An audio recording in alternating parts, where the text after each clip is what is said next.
Now, very interesting in the Gospel today, we get a choice of a long reading and a short reading, and that even in the first reading this morning. And there's where we left off this morning in the reading from Proverbs, there's a couple of more lines. The next line will make you smile, and it is, "A silent wife is a gift from the Lord."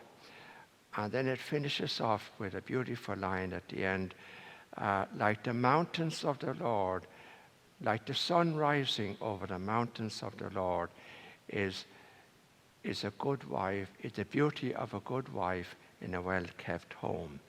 Beautiful last line.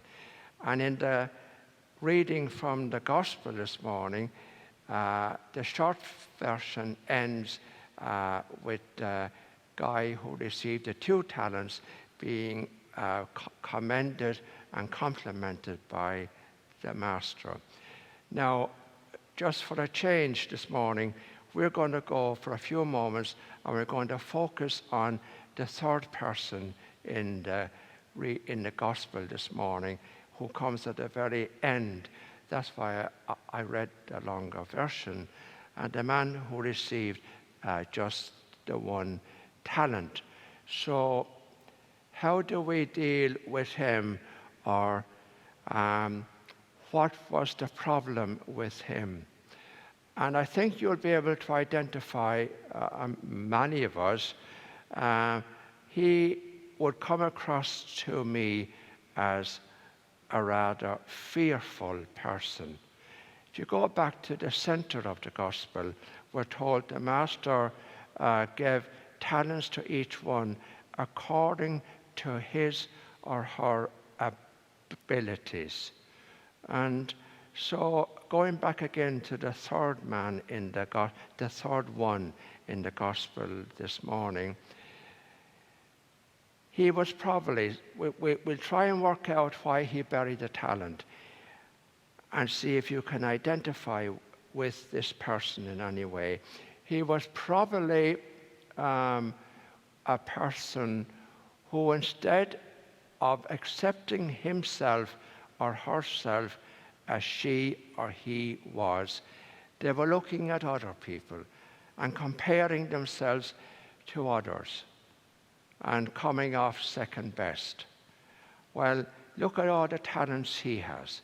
I wished I could sing like her. I wished I could play like him. I wished I could be successful like him or her. And when you do that, you're neglecting the talents you have yourself.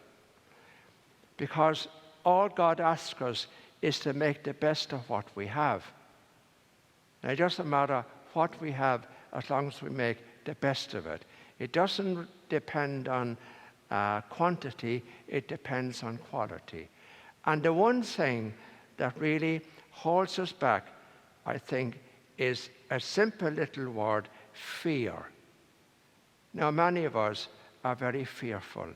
And I want you to think for a moment or two, all the things you don't do in life because of fear. How often fear holds you back. Fear of failure. So many people, that happens in their life. And life fully lived is about taking risks. And if you never take a risk, you're not really living. So instead of trying to sort out all the imaginary, and I use the word imaginary difficulties that you may face, or the problems you may face if you undertake a certain thing, make a decision. Go ahead and do it and sort out the problems afterwards. I think that's a good motto on which to operate. Don't be held back by fear. Fear is an acronym really for F-E-A-R. And very often this is true, I'm sure, in your life, and it's true in my life. F-E-R, false evidence appearing real. And how often we are deceived by that. Imaginary problems, imaginary difficulties.